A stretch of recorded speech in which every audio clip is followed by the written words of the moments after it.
Este de aquí es el nuevo MacBook Pro. ¿Y qué tiene de nuevo? Bien, dos cosas principalmente. Una nueva familia de procesadores, en concreto este es el M3 Max, y también este nuevo color, que es el negro espacial.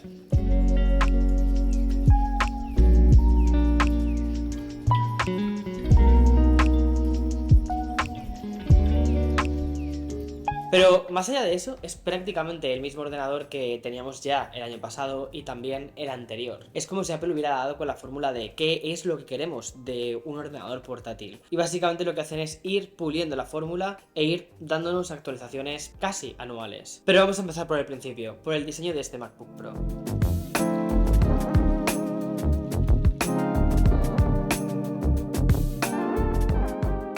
Al igual que en los años anteriores nos encontramos dos tamaños, uno de 14 pulgadas y uno de 16 pulgadas. Este año para la generación M3 he elegido el de 14 pulgadas. Entre puertos no hay una diferencia entre uno y otro, básicamente porque nos seguimos encontrando el MagSafe que sirve para cargar el ordenador, el jack, y en el otro lado tenemos una salida de HDMI, otro USB-C con Thunderbolt 4 y probablemente uno de mis puertos favoritos, que es el lector de tarjetas SD. Me alegro mucho que Apple ya en el 2020-21, cuando lanzaron los Silicon, dijeran, ok, vamos a lanzar ordenadores portátiles que tuvieran puertos, aunque eso haya significado dejar el Touch Bar atrás.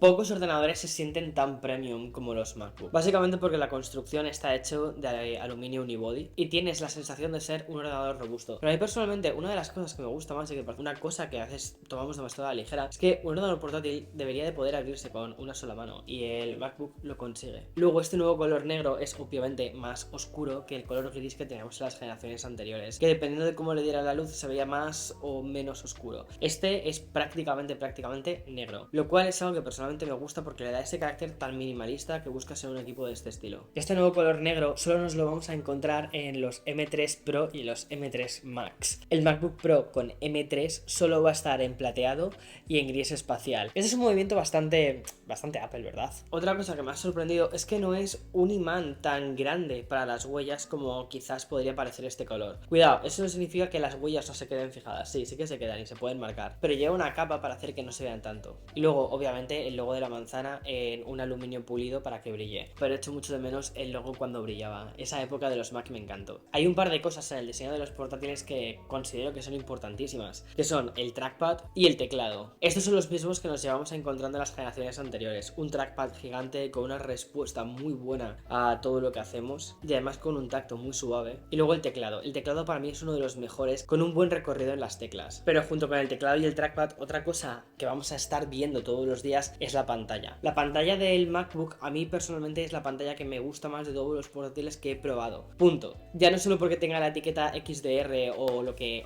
quiera, sino porque me parece que es la pantalla más bonita y con los colores más equilibrados. La alta densidad de píxeles que tiene hace que, por ejemplo, los textos los veas de una forma completamente nítida y que las letras parezca que están casi impresas en pantalla. También el alto contraste lo que ha permitido es que la pantalla sea una pantalla XDR que nos va a permitir ver contenido HDR y tener una muy buena diferencia en la escala de grises. Ahora, una cosa que sí que te considero es que Apple tendría que ir pensando en cambiar los paneles LCD a paneles OLED. ¿Por qué? Creo que al igual que como sucede en los iPhone, esto les va a permitir crear una sensación del color negro mucho más profundo que ahora.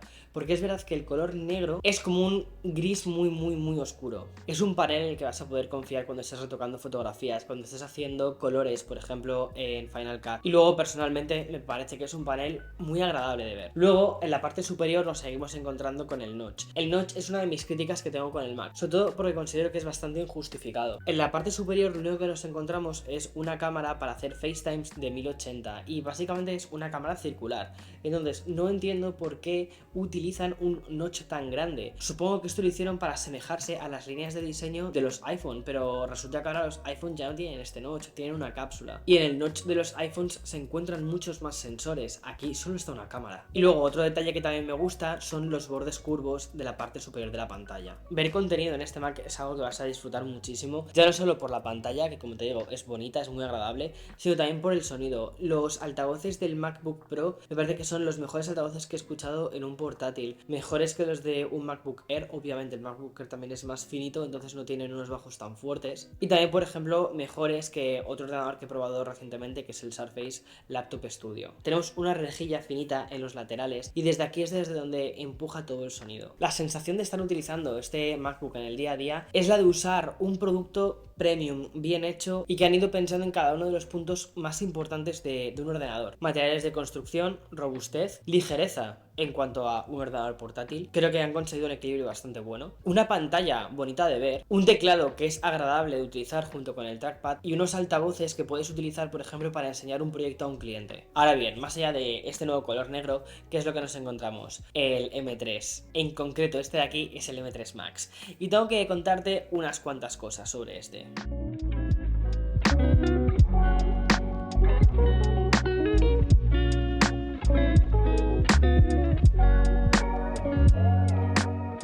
Desde que Apple lanzó sus propios procesadores con la generación M1, los Apple Silicon, han sucedido muchísimas cosas. Primero, tuvieron que demostrar que esos procesadores tenían una capacidad de potencia por un lado y de rendimiento por otro en cuanto a batería, que hiciera que efectivamente mereciese la pena para Apple pasar de Intel a sus propios procesadores. Ok, eso lo consiguieron con la generación M1. La M2 lo que hizo fue asentar esa idea y hacer que más desarrolladores hiciesen sus versiones de las aplicaciones específicas para estos Apple Silicon. Ok, ¿qué ha sucedido con los M3? Con los M3 han hecho unos procesadores más pequeñitos todavía. Son de 3 nanómetros y eso es una locura a nivel de ingeniería. Pero lo que nos encontramos en estos procesadores son 3 tipos: el M3, el M3 Pro y el M3 Max. Ok, el que yo tengo aquí es el M3 Max y es del que te voy a hablar. Este en concreto es un procesador de 16 núcleos de CPU y el modelo que tengo aquí lleva también una GPU de 40 núcleos. La forma en la que lo hace Apple, ¿vale? Porque no tiene una gráfica como quien dice dedicada. La forma en la que ellos lo hacen es, digamos, como soldando todo en un mismo espacio. Entonces, en el propio procesador nos encontramos la CPU, la GPU y también la RAM.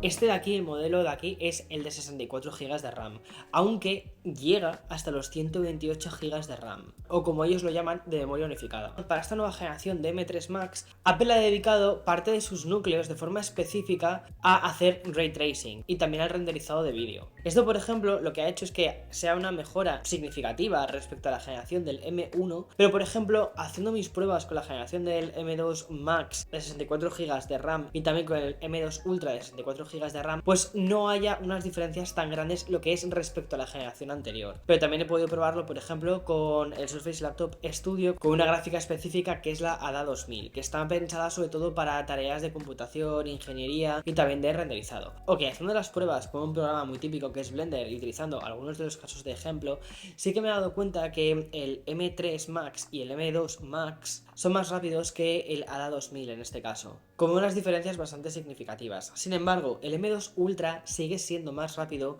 que el M3 Max. Pero claro, para que te hagas una idea, el M2 Ultra son dos M2 Max unidos, como quien dice, y además es un ordenador pensado para estar en el escritorio. De momento, este M3 Max es el más rápido que tiene Apple. ¿Dónde vamos a notar esto? Más allá de las comparativas que podamos hacer con los procesadores de generaciones anteriores, a mí hay una cosa que me parece muy significativa, y es que básicamente en este ordenador no solo vas a poder renderizar proyectos en 3 dimensiones, que eso, seamos sinceros, son proyectos muy gordos, muy complicados y también para casos muy específicos, pero también vas a poder editar vídeo 8K multicámara y vas a poder tirar todo este vídeo en la línea de tiempo sin tener que esperar a renderizar absolutamente nada. Vas a estar trabajando con los brutos en calidad óptima. Que esto, cuidado, ya lo hacíamos con el M2 Max. Por ejemplo, vas a poder jugar a juegos habituales de ordenador gaming de PC con gráficas dedicadas en un ordenador tan delgado y finito como este. Y además con unos gráficos de consola y utilizando esa tecnología Ray Tracing para tener esos brillos más bonitos.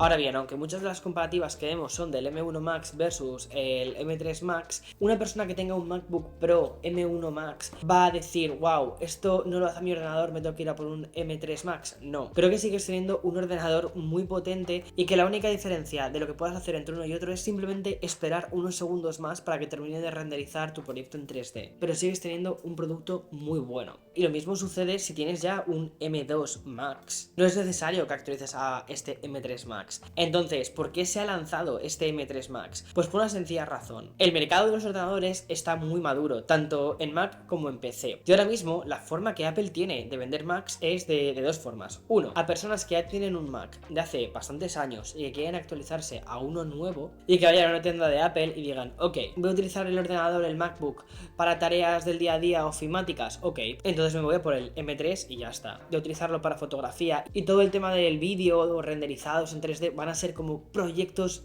muy de vez en cuando. Ok, pues me voy a por el M3 Pro. O mi día a día va a ser hacer vídeo o programación. Ok, pues entonces ahí ya me voy a por un M3 Max. Eso es como el primer caso. Pero luego está el caso de la gente que tiene un ordenador Windows y que dice, ah, ¿qué pasa con Mac? Y es ahí donde creo que también Apple está poniendo bastantes esfuerzos, sobre todo porque tradicionalmente los ordenadores Windows han sido ordenadores también muy pensados para gaming. Y Apple últimamente se está esforzando mucho en ese tema del gaming. La relación de los videojuegos y Apple la he visto siempre como, ¿qué viene antes? ¿El huevo o la gallina? Apple yo creo que durante muchísimo tiempo ha dicho primero que lleguen los jugadores y después nos ponemos a invertir o a hacer esfuerzos en el mundo de los videojuegos. Se han dado cuenta de que eso no ha sucedido. Entonces primero les toca hacer a ellos el esfuerzo y convencer a desarrolladores como Capcom de que lancen el último Resident Evil en el Mac y que lo lancen con los mismos gráficos top de PC, que lancen también el Resident Evil 4, que lancen el No Man's Sky o incluso el Death Stranding o el juego del gato que es Stray, y hacer esos esfuerzos. Vamos a traer esos juegos para aquellos clientes de Mac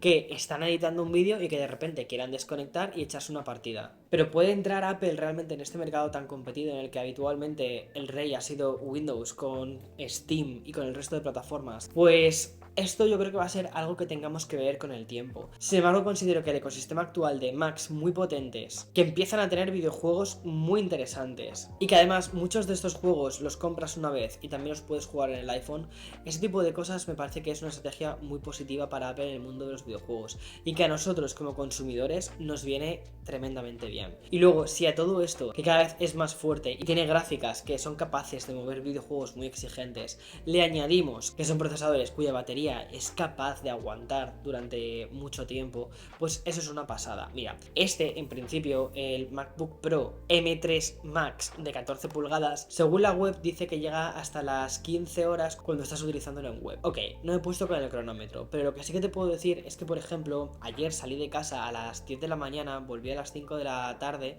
estuve utilizando aplicaciones, mucho internet, y cuando volví a casa tenía el 56% de la batería. El hecho de salir, llevarte tu ordenador y no tener que llevarte el cargador es algo que actualmente solo puedo hacer con el MacBook Pro, y además saber que la potencia del procesador no va a disminuir por no tenerlo conectado.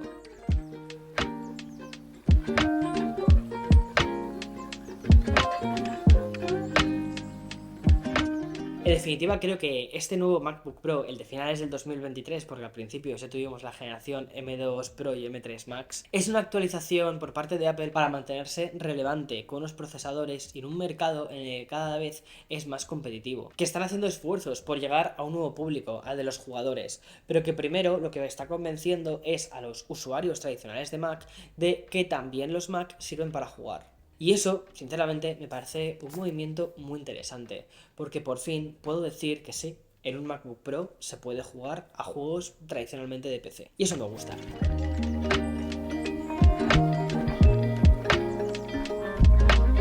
Espero que te haya ayudado la review a entender un poquito más qué es este MacBook Pro con el M3 Max y ojalá haberte resuelto alguna de tus dudas para tus casos particulares. De todos modos, como siempre digo, si tienes alguna duda específica, déjalo en comentarios y tanto la comunidad como yo intentaremos responderte. Así que nada, hasta el siguiente vídeo. ¡Chao!